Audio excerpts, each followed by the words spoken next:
2 over 1. A hand that would 2 over 1 and a hand that would Jacoby are kind of the same. We really want it to be a full opening hand. A hand that would have opened if partner hadn't opened first. Just make it a queen XXX instead of a king, and then we'll ignore the other stuff. Well, then big one spade. So what if you were to bid a Bergen 3 diamonds, and if partner signed off at 3 hearts, couldn't you still raise? You could do that too. Now you wouldn't be showing your singleton that way. So the idea here is that you have ways to get the game. If you make any kind of conventional bid, if you bid something that is not some number of hearts, you're guaranteed another call, right? Because if you make your Bergen bid, that's artificial, and partner's not going to leave it there. If you make your Splinter, it's artificial. Partner's hopefully not going to leave it there. Right? So yeah. As long as you make a bid that ensures you get one more opportunity to bid, you can make sure your side gets the game. But yeah, ideally, what we would like you to do with this hand is be able to Splinter. And if you think about it, now, we have all, and if you have not, you will at some point, because I think it is part of bridge rite of passage.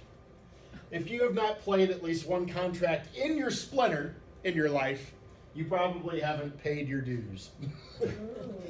There is certainly a possibility that, and in fact, this happened to somebody I know, somebody who's got about 1,500 master points, in fact, played in her Splinter and was telling me about the hand not too long ago. And I was very surprised that this happened with the partnership in question. I thought, I was like, how did you miss this Splinter? So, but it really is such an unusual bid that I think you're not going to miss it, and if you miss it once, you'll probably never miss it again, right? 1 heart pass, 4 diamonds. 4 diamonds. What's partner got over there? That's a strange bid. Pass. And now partner is playing in a diamond contract with 1 diamond in her hand, and you provide 2 small ones in dummy.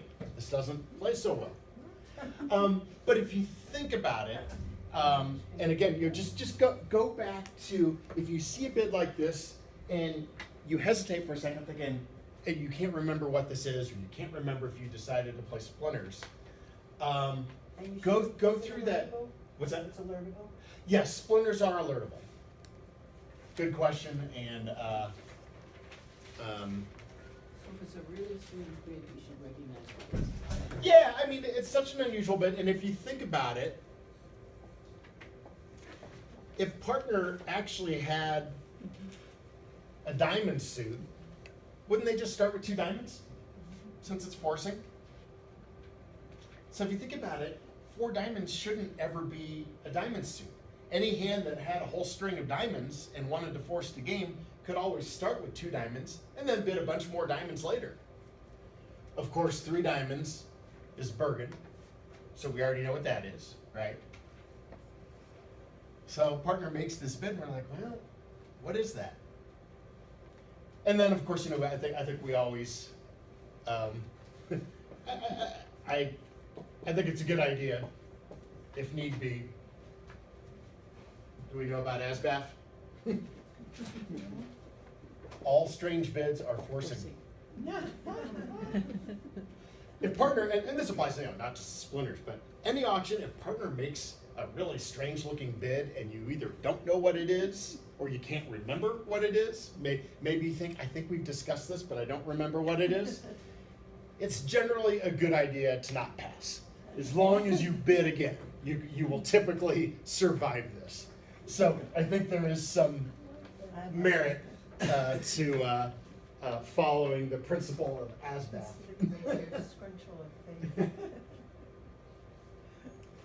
So,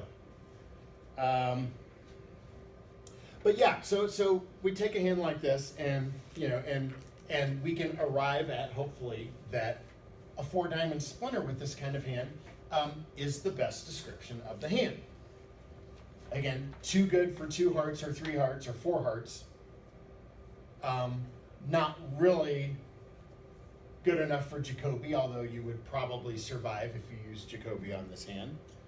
You did it for years. And you can tell your story very nicely. Say, partner, I don't have a hand that is slam going, but I feel like we definitely belong in game.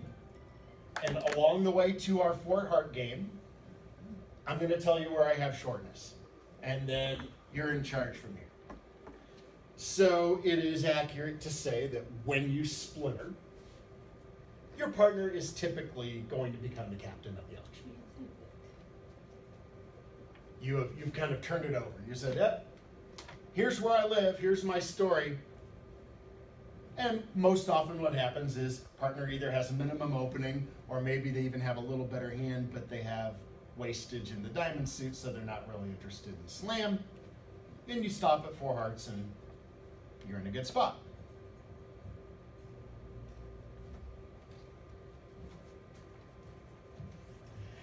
I would say, if you have a void rather than just a singleton, and we actually had this hand on, our opponents had a hand very much like this on Tuesday over at Denver Metro.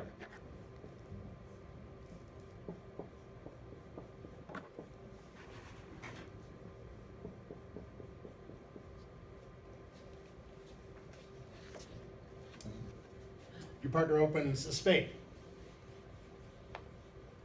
You have 9 high card points, but you have 4 card spade support and you've got a heart void. Do you want to be in 4 spades, at least? I think you do. Look, there's going to be some days where you catch partner with some honors in the heart suit, and you don't, that's not ideal, right? Because if partner has heart honors, those are cards that they don't need to rough those, right? They don't need to rough the ace and king of hearts. And they can take pitches in the minors, but you've got some length in the minors, so if partner has heart winners, the pitches don't usually help, right? Pitches usually only help if you can bring a suit down to, a singleton, or get rid of all of the cards in the suit. So, look, sometimes you'll be unlucky and partner will have some points in hearts and your void won't be very useful. But I still like your chances to make game on this hand, even if partner has a little wasted in the heart suit. So I think you want to make sure that you get your side to 4 spades, and why not do so as descriptively as possible? So you would bid 4 hearts, right? Again, partner is going to expect you to have a singleton. Turns out you have a void, but partner is going to assume a singleton. And I think that hand's worth it. Now, what if let's take away a card.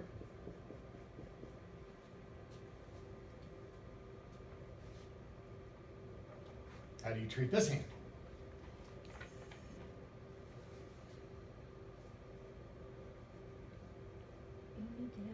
It's too weak. Just 7 high card points, of course, still go ahead because of the big fit. Go ahead and give yourself some dummy points for the heart void, even though you don't know whether it's how good the void is going to be for partner. I don't know. What do you all want to do with this hand?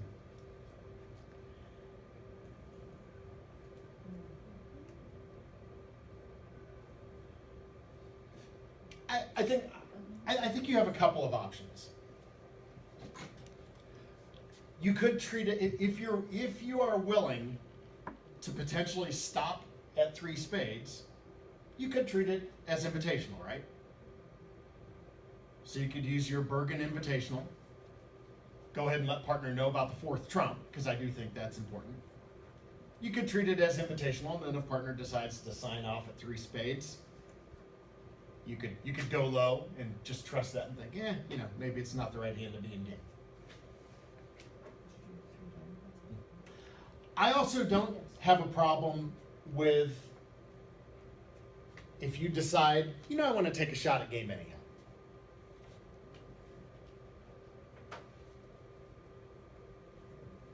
because it's void, not a singleton. Yeah, I mean, I like the void even if I don't know how useful it is for partner. Did anybody think about going right to 4 spades? Because I think that's a reasonable decision too. It's a little more aggressive. I would probably do that. And this hand is, I don't know, maybe it's on the heavy side of what our 4 spade bid usually is. You know, maybe it has a little more playing strength. I mean, it's not truly weak, right? It's better than that. But, you know, a couple of side suits that are Jack 5th and Queen 4th are not great holdings. What about vulnerability? What about the vulnerability? I'm not so much concerned about vulnerability. I think what would be the biggest decision for me here might be the format that I'm playing. So, like, if I'm playing match point pairs, I don't know that I would want to be this aggressive with the hand. On the other hand, if I'm playing teams, where I think we should be in any game that's close, and I don't really care if we go down one, I think I would want to make sure I would want to at least try 4 spades for better or worse. Mm-hmm. So, yeah, you know, I mean, vulnerability. I mean, even if we're at unfavorable vulnerability, on an auction like this, your opponents are really unlikely to double you for penalty. I don't think there's any danger of that, because they're probably not going to have real good trumps. And it can be a little risky to double when you have distribution, right? I mean, have your opponents ever bid a game like this and you were looking at the ace king of hearts, among other things, and so you doubled thinking you had all sorts of defense, then come to find out that you weren't getting any hearts on defense because dummy showed up with something like this? So yeah, it's a judgment call. I'm okay with either, really, because that's kind of a tweener hand. Could be a little on the conservative side and just treat it as a limit raise. And of course, if you make a limit raise and partner bids the game, then you're happy, right? Like, okay, well, if partner has a better than minimum hand and wants to be in game, that gets us, you know, where I considered going on my own anyhow. So sometimes this works out very well for me. Now, let me give you a little different hand.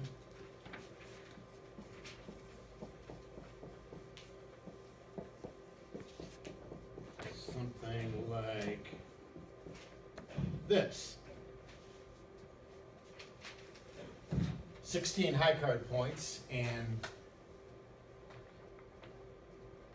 distributional value as well when partner opens 1 spade.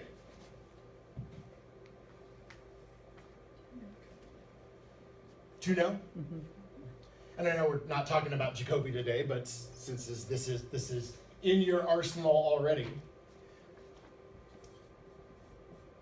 So you might be asking yourself, well, why should I use Jacoby? Because what you might be thinking is, well, if I splinter with 4 clubs here, even though the hand's not supposed to be this good, even if partner just signs off at 4 spades, which is the expected response by opener, I can still bid again. That's true, you can. And I think this is the kind of hand that aren't you interested in a slam, even opposite a minimum opener from partner? Again, we're thinking a little bit on the high card points. If partner opened an ordinary 12-point hand, I don't know, your 16 is good enough with the distributional value, and who knows, maybe this heart suit on the side ends up being a source of tricks for you. Get your trumps drawn and set up a side suit or something like that.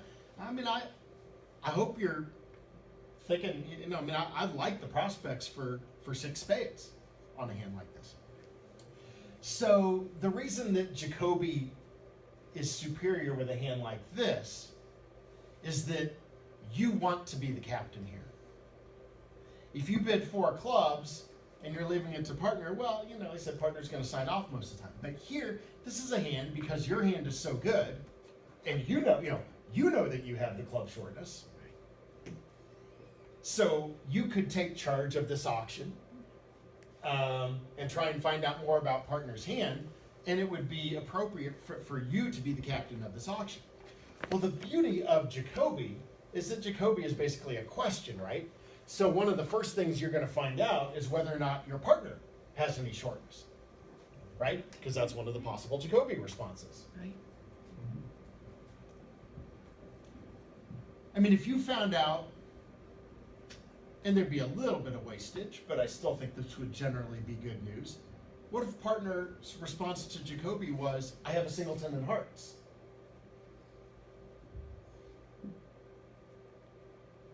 All right, so maybe that makes your queen of hearts a little less important, but your ace of hearts opposite a singleton is good. You would be guaranteed no heart losers, right? And you would be guaranteed no more than 1 club loser because of your singleton club. You get a singleton in one side suit, partner's got a singleton in the other in a different side suit. This is a hand that starts to shape up as one that would probably play really well, like 12 tricks well. So I think with this kind of hand, when you're this strong, I think you're better off to bid Jacoby, see what partner has to say.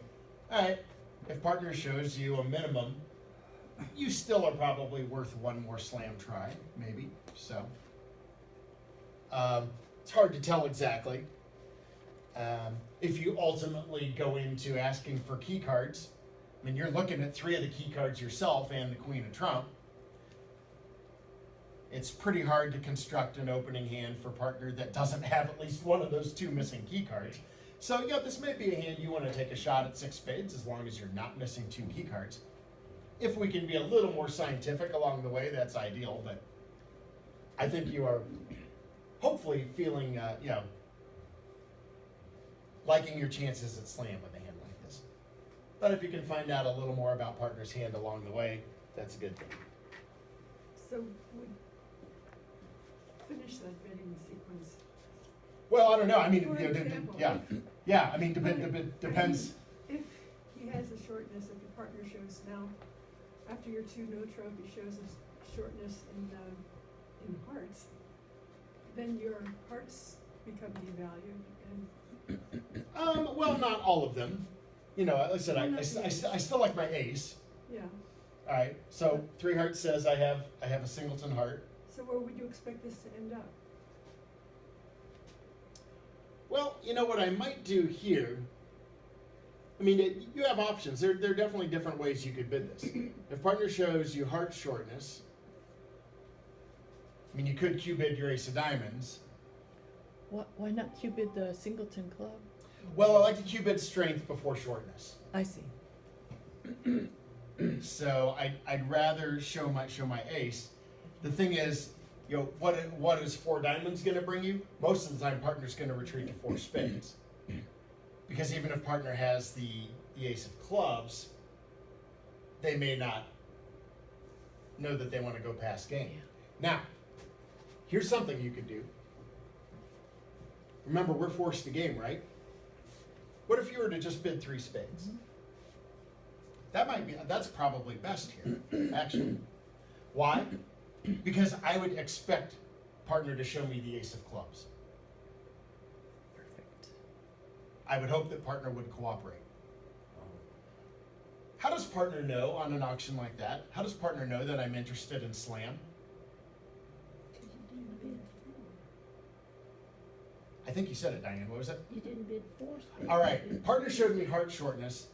If I was either not interested in slam in the first place, like I had a more minimal Jacoby, I had enough to use Jacoby, but I wasn't interested in slam, or if partner's heart shortness turned me off from wanting to pursue a slam, couldn't I just jump to 4?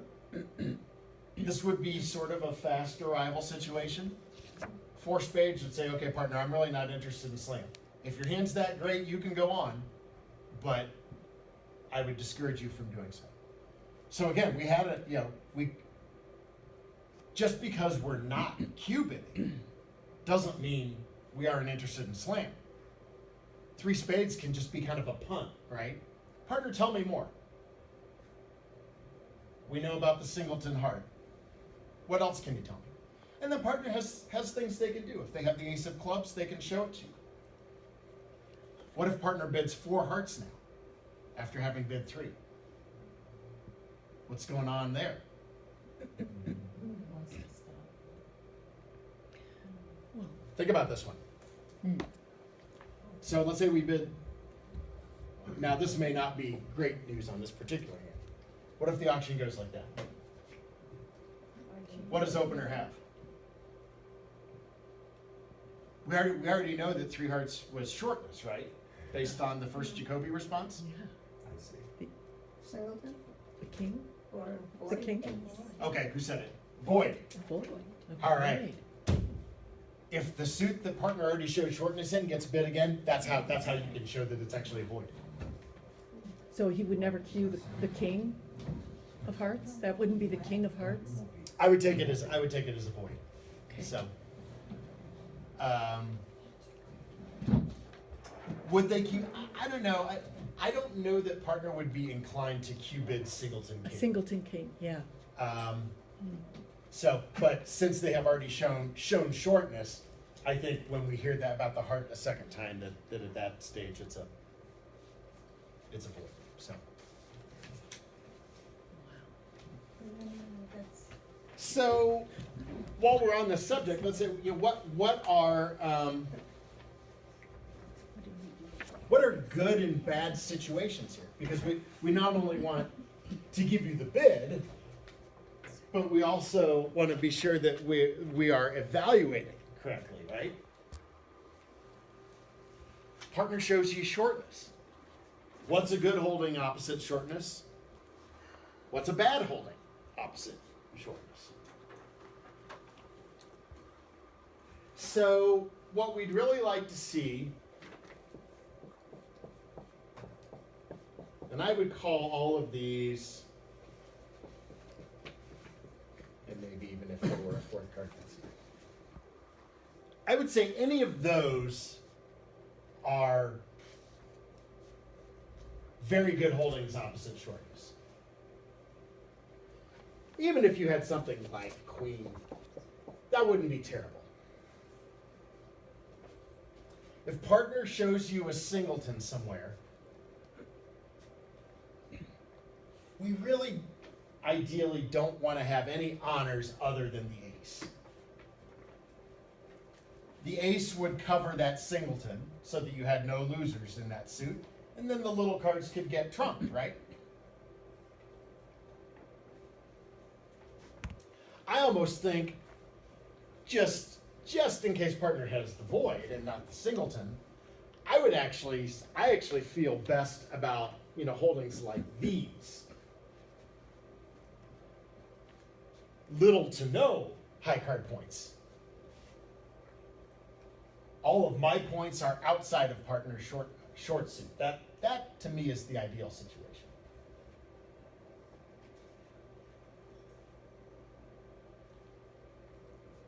So this is what you want to be thinking about when partner shows you shortness, and you're asking the question, all right, did my hand get better or did it get worse? On the other hand, holdings like this, those are not very good holdings. Opposite shortness, right? And if you have king, queen, that's a holding that, you're still going to have to lose the ace probably, right? So you're going to force out the ace, and now you've set up a winner, and you don't need to, maybe you need to trump your small one. You may not even need to do that, right? If you have a holding like that in your hand, and the lead is on the dummy, and you lead toward your king, queen, and the person on your right hops up with the ace because they don't want it to go away, right? Because they see that you have led the singleton from the dummy. You don't need to ruff anything, right? You've set up your king, queen as winners. So those are holdings that are not so good. So if partner shows you shortness in a suit where you have something like that, you should probably be downgrading. Then if you have a situation like this, you know, ace queen, ace jack, yeah, you know, again, you're kind of in between. The ace still covers partner's presumed one loser in that suit. Other honors, the intermediate honors, may not be of any use, but this is what we want you thinking about when partner shows you shortness somewhere. How does this potential splinter or value a hand with a singleton honor? All right. Well, that is actually we're going to be coming to that in a little bit Okay. because I have I have a list of several. These are more splinter considerations, and that is one of the questions we want to ask. So we will definitely come back to that.